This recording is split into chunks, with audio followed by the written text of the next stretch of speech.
Hi, Dad. What's the difference between Original Medicare and Medicare Advantage? That's a great question, and that's a very important question. Now, listen, I don't want to be overly dramatic here, but I will tell you that decision on how you'll receive Medicare, either Original Medicare or Medicare Advantage, which is, in other words, Part C, that decision could have ramifications for the rest of your life. So you want to make sure that you have all of the information as you're enrolling so that you can make the best decision for you. Not everybody else, but for you. So let's talk about those key differences that you have to know before you enroll. First, let's get into Original Medicare. We have Part A. Of course, Part A is hospital insurance, and it covers things like inpatient care at a hospital or care in a skilled nursing facility or hospice care, things like that. And for most things other than that, you have Part B, medical insurance. So this covers, think of this as like outpatient medical care, covers mental health services. It covers a host of preventive care like annual checkups, flu vaccines, COVID-19 vaccines, mammograms, colon cancer screens. It is a truly expensive list. It's solid health care. But the problem with Part B, is the coinsurance. So you have a deductible. But what will blow you up, what will harm your financial situation, I'll say, is the coinsurance. Because for every covered expense, every expense that Medicare covers under Part B, Medicare will pay 80% and you will pay 20%. So if you have a lot of health expenses, you're forecasting a lot of health expenses, 20% of that could end up being a very, very large number, and there's no out-of-pocket maximum. You will be paying that 20% forever. But because of that, there's a solution, there's a rule, there's a fix for that. It's also a fix for the co-pays for Part A. And that is the Medigap, the Medicare Supplement insurance. These policies or plans are offered by private insurers, but what they do is they protect you from some of these Part A or Part B expenses, right? They reduce your risk. Medicare Supplements can cover your 20% coinsurance. It can cover your co-pays for Part A. Can cover your deductibles for Part A. Can't cover the deductible for Part B, but it can cover pretty much everything else. These policies, these Medigap policies, make your health insurance that much more comprehensive. And that's why folks love them. Is because of this Medigap supplement. That's why folks that's the gem of Original Medicare. One of the issues though, is that if you don't register, if you don't sign up, if you don't enroll in a Medicare supplement policy during a very defined period, and that the period is then 6 months after the effective date of your Part B medical insurance date, if you don't enroll within that 6 months, then you've harmed yourself, because then you have to go through underwriting later. If you enroll within that 6 months, you don't have to answer health questions. There's no underwriting. You simply enroll in the plan, enroll in the policy. This is one of the reasons why neglecting or choosing Medicare Advantage or Part C initially and then trying to jump back on the Original Medicare can be problematic, because now you're out of that window. And if your health has deteriorated and for some reason you're uninsurable, well, then you got to stay on Medicare Advantage. You got to stay on Medicare Part C. You can't get back on the Original Medicare, because you'd never want to get on the Original Medicare without a Medigap policy, because the expenses, that coinsurance, the copays, it'd be catastrophic. So you'd stay on Medicare Advantage. So if folks initially like to jump on the Original Medicare, because of that Medigap policy, and they want to be able to receive that policy without the underwriting. And then last, we have Medicare Part C. So if you were to do Original Medicare and Medicare Part D. Part D is prescription drugs, right? And so each prescription drug plan offered by an insurer is going to have a different formulary, which is a list of the drugs that are available under that plan in the different tiers, how much you'll pay for each of those drugs. So if you were going to do Original Medicare, you'd sign up for Part A with Medicare. You'd sign up for Part B directly from Medicare.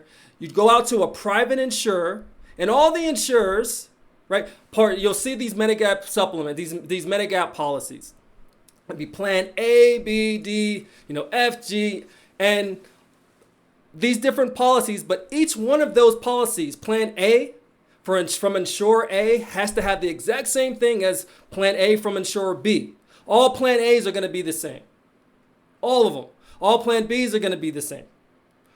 To make it easy, they're standardized, but you would have to go, and this is one of the reasons that some folks don't like original Medicare, is you got to go out and you have to coordinate that. Same thing with prescription drugs. You got to look at the prescription drug plan. You'd have to do this with Part C too. You'd have to look at the drugs that are on that formulary and make sure that all of your drugs are covered. Because you don't want to pick a plan that doesn't cover your drugs, right? That defeats the purpose. So the Medigap supplement and Part D are from private insurers. So this is how original Medicare works. And like I said, the crown gem of original Medicare is that Medigap supplement, is that Medicare supplement. You're going to pay for that. There's a premium for that. And a lot of times, not a lot of times, most of the time, when you look at all the premiums, right? This original Medicare approach is going to be more expensive on a monthly basis looking at the premiums. Because a lot of the times the Medicare Advantage policies, those plans will have lower premiums. So it'll be lower cost up front, but it'll be more copays and coinsurance on the back end. So this is original Medicare. This is one way to receive your health insurance. The other way is Medicare Advantage. That is Medicare Part C. So Medicare Advantage, it includes Part A, covers what Part A, Part B.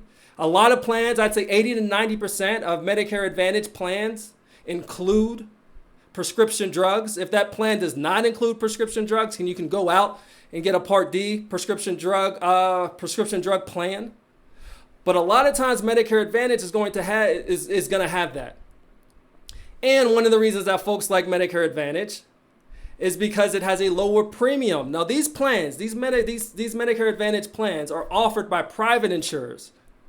So the insurers, right? It's big ones, Blue Cross Blue Shield, Humana, Aetna, right? They all offer Medicare Advantage plans. Now you got to read think of it as almost a one-stop shop.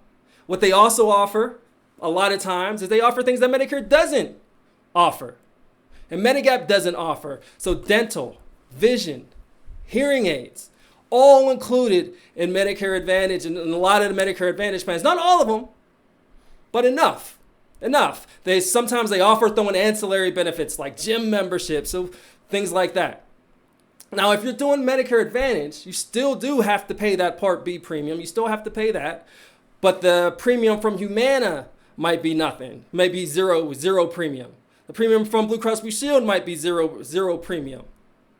So that's one of the reasons that folks really, really like these policies. But if you choose, let's say you choose Medicare Advantage, and you decide you don't like Medicare Advantage because even though the premium's low, there's co-pays, there's co-insurance. On the back end, it's expensive. You don't want to deal with that. So you want to jump back on the original Medicare. But it's after that 6-month window. Well, now you're stuck. Because you don't want to jump on the original Medicare without being able to qualify for or a Medigap policy. Right? You don't want to set yourself up that way. One of the benefits of Medicare Advantage is there's no underwriting. Just hop on the plan. But you hopping off, now that's the issue. So with Medicare Advantage, of course, there's you, and then you get the benefits from the private insurer. Right? It's a totally different way to receive your health care. Now, I will say that depending on the plan, your network of doctors for Medicare Advantage can be much more narrow than on original Medicare. Most doctors, most physicians out there accept original Medicare. Most of them do. Medicare Advantage, not so much. So in addition to looking at the formulary for Medicare Advantage, you got to look at the network and see if that network includes your doctors, your specialists. You may even need a referral for a specialist. A lot of folks don't like that. They see the free premium or the no premium from the policy. They see the gym benefits, and they're all for Medicare Advantage. But on the back end, you got to look at you also got to look at the copays and the co-insurance. You got to see, is this and the network? And then make the decision that's right for you. And why I said initially, why making the wrong decision could really harm your financial situation is if you choose Medicare Advantage and then the copays and the co-insurance is killing you and you're getting sicker over time and you want to jump back on the original Medicare and you can't because you can't qualify for a Medigap policy, well, then you're stuck. So please have your eyes wide open. As soon as you go into that mode of deciding how you're going to enroll, how you're going to receive your health care, make sure you're making the decision that's right for you. Because what may be right for your neighbor, what may be right for your friend that was telling you about their Medicare Advantage policy or their original Medicare policy or plan, it may not be the right thing for you. So talk to someone, do your research, and make sure you pick the decision that's going to set you up for success and a very successful retirement. I got it. That makes sense, Dad.